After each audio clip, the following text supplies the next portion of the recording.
Okay, so here are the basic components. This is the carrier for the electronics. This foam squeezes everything, and then this slips up inside the LED tube.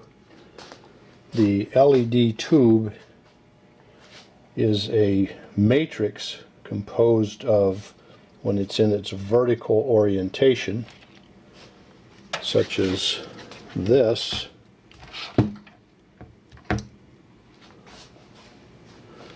so that's vertical. There are 21 columns and 41 rows of LEDs, each addressable LED, so it creates, is wired in a what they call a zigzag formation. So you can see, let me see, you can see here that I am coming on these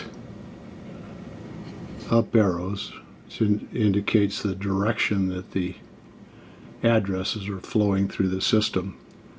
So you can see there that I'm coming out of this one and going over and connecting to the subsequent one, and so this zigzag continues throughout the matrix.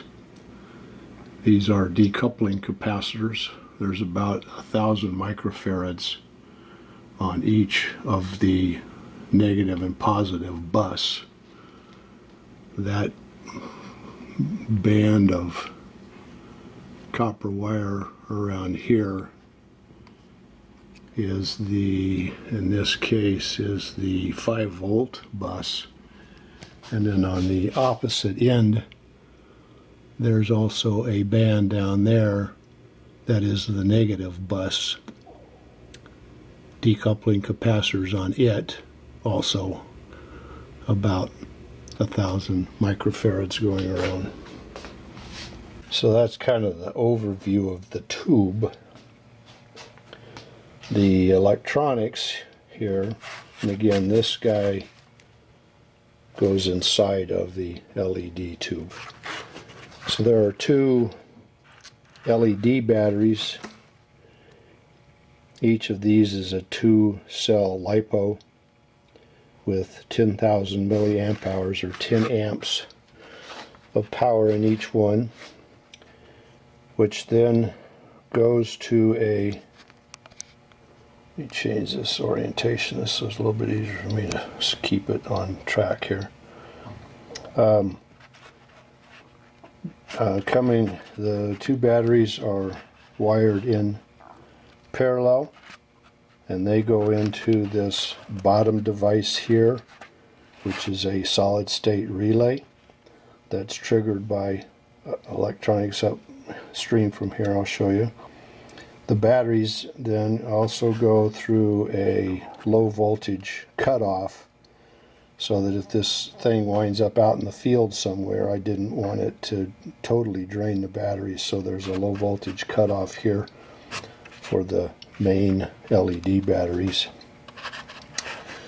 The output of the solid-state relay then goes into a voltage regulator that takes the nominal 7.4 volts out of the battery, steps it down to 5 volts for the LEDs.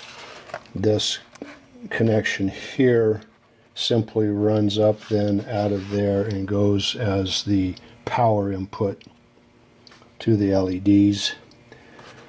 The separate electronics then for the control of everything is up here, and there's a connection here that commons the grounds from the two systems, and that's required because the LED power needs to be connected to that common ground for the strip.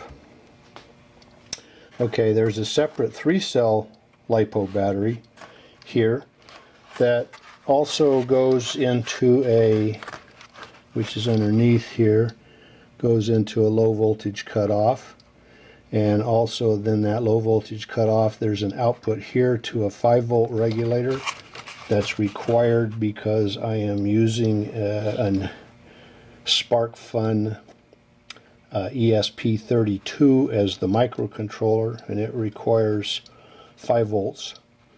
It actually would be happy with 3.3, but I'm feeding it 5 volts here.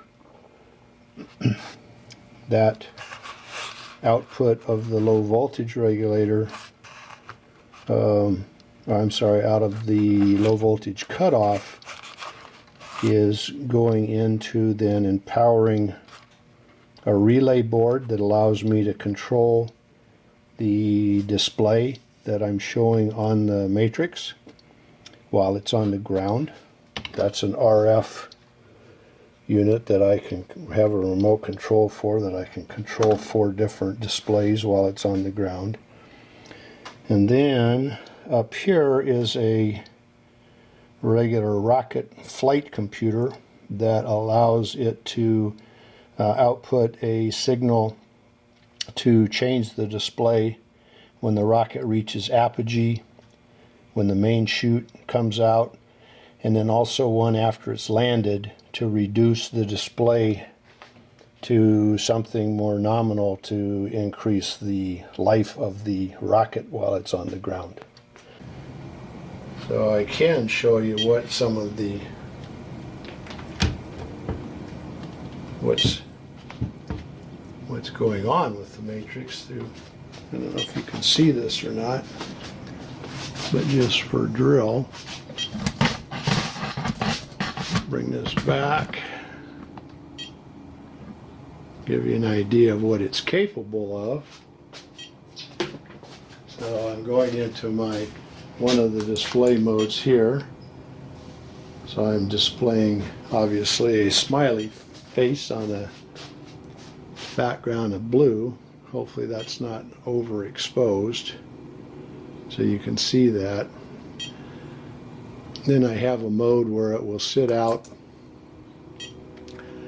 and run the name of the rocket, Hermes 2, or 21 I should say. So that's S21 night rocket. It's on a plasma background, which is kind of ever-changing fluid colored background. And then I can go into a more specific pattern, set of patterns that are flowing. I normally don't see that kind of jumping noise, so I'm not real sure what that is at this point. And this is the display that draws the most power. It pulls about, so you can see diamonds going there, about 8 amps at 5 volts running this. But everything seems to, as long as I used high enough gauge wire, everything in here seemed to be running cool enough, because this is going to be trapped again in there. So, but this will just be on display while the rocket's sitting on the pad again, so I don't have to run this very long. And then when it gets ready to go and I call for a countdown, then I'll run this display. 10, 9, 8, 7, 6, etc. And when it gets done with this countdown, it will switch into a display mode. I was going to have the rocket do this, but I decided just for security to be sure that it is a display in case my altimeter doesn't work correctly, that I would go ahead, and so that's the display. And then there'll be different displays like this when it reaches apogee, when it comes down and the main comes out. I only fly this thing probably about 4,000 feet. So at apogee around 4,000 feet, this display will change. And then when it comes down where and the drogue will come out at that point, and then where the main comes out around 700 feet, another display will happen. And then when it lands, another display. I can't do that right now without the flight computer triggering those events. But you get the idea.